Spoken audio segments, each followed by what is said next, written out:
안녕하세요. 여러분들이 믿고 따라올 수 있는 화학 전문가 잇케미입니다. 제 채널에 첫 번째 강의로 화학원에 대한 기본 강의를 업로드하게 되었습니다. 이 강의에서는 화학원을 처음 배우는 학생들이 기본 개념을 잘 잡을 수 있도록 수업을 진행할 예정인데요.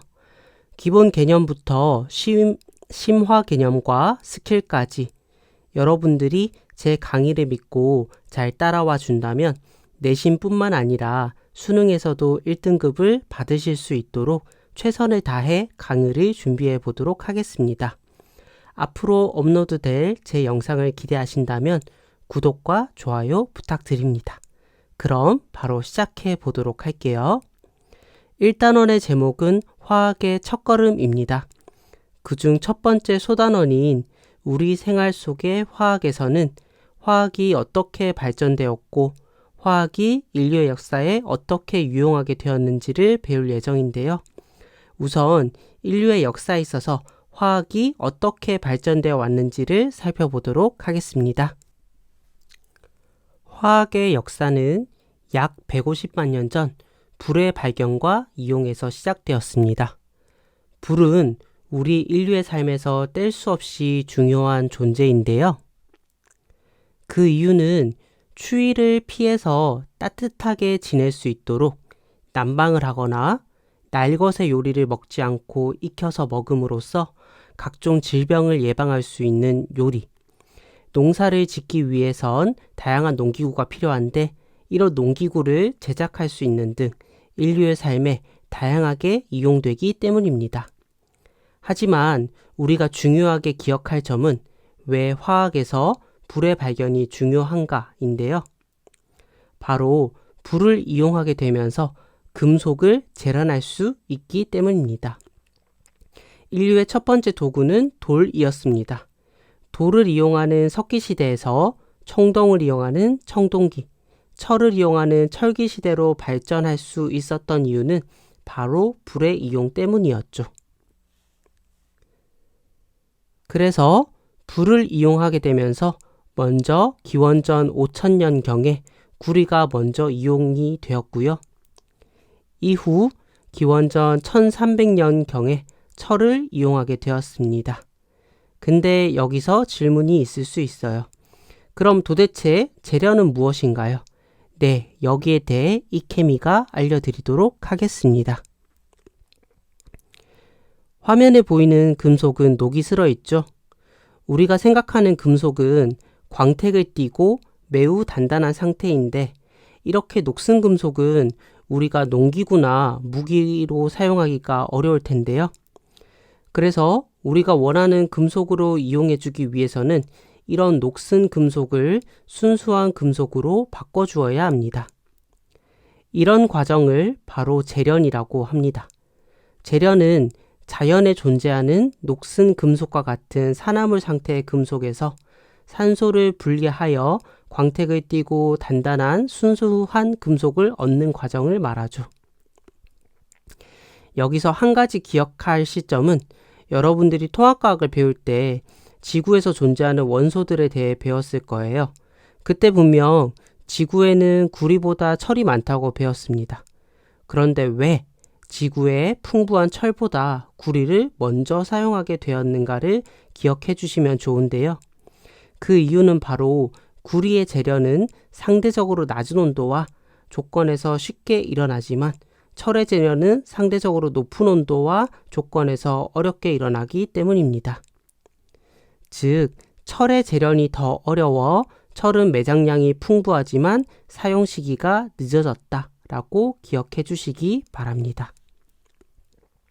이렇게 인류는 금속을 재련하면서 석기시대를 지나 청동기, 철기시대가 되면서 농기구가 발달하여 농업 생산량이 증가하고 무기가 발달하면서 군사력도 막강해지게 되었습니다. 이후 시간이 지나 약 300년경에 중세시대가 되었습니다. 이때 인류는 연금술이라는 학문에 심취하게 되는데요. 이 연금술에 대해 자세히 살펴볼게요. 모든 금속은 세월에 따라 녹슬기 마련입니다. 하지만 금은 그 광채를 유지합니다. 그래서 인류는 영원히 빛나고 변하지 않는 금을 가지고 싶어 했는데요. 그래서 사람들은 인위적으로 금을 만들려고 노력을 하였습니다. 그래서 중세시대 사람들은 납을 금으로 바꿀 수 있다고 믿었는데요. 이러한 학문을 연금술이라고 합니다. 오늘날 보면 납을 금으로 바꾼다는 것은 터무니없는 소리처럼 들릴 텐데요. 이 당시에는 많은 화학자들이 가능할 것이라고 생각하고 이 학문에 대한 연구를 활발하게 진행하였습니다. 그럼 연금술은 결국 실패한 학문일까요? 아닙니다. 이런 연금술을 연구하는 과정에서 다양한 시도를 통해 실험 기술과 실험 도구가 발전하였고 이 과정에서 새로운 화학 물질이 발견되었습니다. 결론적으로는 화학이 발전하는 데 밑거름이 되었죠. 그래서 화학의 역사에 있어서 연금술이 왜 중요한지 이유가 됩니다. 이후 18세기 말 라부아지에라는 화학자는 화학혁명을 통해 오늘날 연금술을 거쳐 오늘날 화학이 발전하게 되는 계기가 되었는데요. 이를 자세히 보면 화학혁명은 근대 화학의 아버지라고 불리는 앙투안 라부아지에의 발견을 말하는데요. 첫 번째는 화학 반응 전과 후에 질량이 보존된다는 질량 보존 법칙의 발견. 두 번째는 연소 반응이 어떤 물질이 산소와 결합하여 반응하는 산화 반응임을 밝혀내게 된 것인데요. 이러한 발견을 통해 연금술을 벗어나 근대 화학이 시작되었다고 보는데요. 화학혁명이 언제 완료되었는지는 학자에 따라 의견이 갈리지만 연금술을 벗어나게 된 결정적인 계기가 된 이 화학혁명이라는 점에 있어서는 모든 학자들이 동의하지 않을까 생각됩니다. 자, 여기까지는 화학이 발전하게 된 역사에 대한 내용이었고요. 이제 두 번째로 화학의 발전이 인류에 어떤 긍정적인 영향을 미쳤는지에 대해 배워보겠습니다. 첫 번째로 화학과 식량 문제의 해결에 대해서 보도록 할게요. 인류는 산업혁명을 통해 급격한 문명의 발전을 경험하게 되었는데요. 산업혁명으로 생산력이 늘어났고 인구가 급격하게 증가하게 되었습니다. 이 생산력의 증가보다 인구가 더 빨리 증가하게 되어서 식량 부족 문제가 발생하게 되었는데요. 이러한 식량 부족 문제를 해결하기 위해서는 농업 생산량을 높여야 했습니다. 하지만 이 당시에는 농업 생산량을 증가시키기 위해서 식물의 퇴비나 동물의 분뇨와 같은 천연 비료를 사용하였습니다. 이러한 천연 비료로는 농업 생산량을 증가시키는데 한계가 있었죠. 그래서 인류는 질소 비료를 인위적으로 합성하여 농업 생산량을 높이고 인구 증가에 따른 식량 문제를 해결하려고 많은 연구를 하였습니다. 하지만 질소 비료를 인위적으로 합성하는 문제가 쉽진 않았는데요. 왜 그런지 이유를 들여다보면 질소 비료가 왜 농업 생산량 증대에 중요할까요? 그 이유는 여러분들이 통합과학 시간에 배웠겠지만 질소는 단백질, 핵산 등을 구성하는 중요한 원소이기 때문입니다. 그래서 이 질소를 잘 공급해줘야 농업 생산량이 증가할 텐데요. 왼쪽 그림은 감자칩 과자를 주문했는데 봉투 안에 감자칩은 없고 질소 가스만 가득 차 있더라는 내용의 뉴스의 썸네일입니다. 우리 흔히들 과자를 오랫동안 보관하기 위해 질소가스를 충전한다는 사실을 알고 있을 텐데요. 그 이유는 공기 중의 질소는 반응성이 매우 낮아 다른 물질들과 반응하지 않기 때문입니다. 이러한 질소의 성질이 과자의 충전기체로 사용될 때는 장점이 되겠지만 질소 비료를 만드는 데 있어선 치명적인 단점이 되겠죠? 이러한 문제를 해결한 하버 보슈법에 대해 살펴볼게요. 질소 비료에 들어가는 물질은 암모니아입니다. 이 암모니아는 공기 중의 질소와 다르게 쉽게 질소 원소를 사용할 수 있는 형태인데요. 암모니아의 화학식은 NH3입니다. 질소 원소와 수소 원소로 구성되어 있죠. 즉, 질소 기체와 수소 기체가 만나 암모니아가 생성됩니다. 우린 아직 화학원에서 화학 반응식을 배우지 않았기에 이 반응을 화학 반응식으로 나타내는 것은 추후 설명하도록 하겠습니다. 근데 이 반응이 자연계에서 쉽게 일어나지 않는다고 했었죠. 그 이유는 바로 앞서 살펴본 것과 마찬가지로 질소 기체가 반응성이 매우 낮아서 높은 열과 압력을 가해줘도 암모니아의 합성이 잘 일어나지 않았기 때문인데요. 하버와 보슈는 이 암모니아의 합성이 잘 일어나기 위해서 여러 온도와 압력, 촉매들을 이용하여 연구를 진행하였습니다. 그 결과 최적의 온도, 압력, 촉매를 발견하여 암모니아를 대량 생산하게 되었습니다. 이 암모니아의 대량 생산은 농업 생산량이 증가하고 인류의 식량 부족 문제를 해결하게 되었는데요.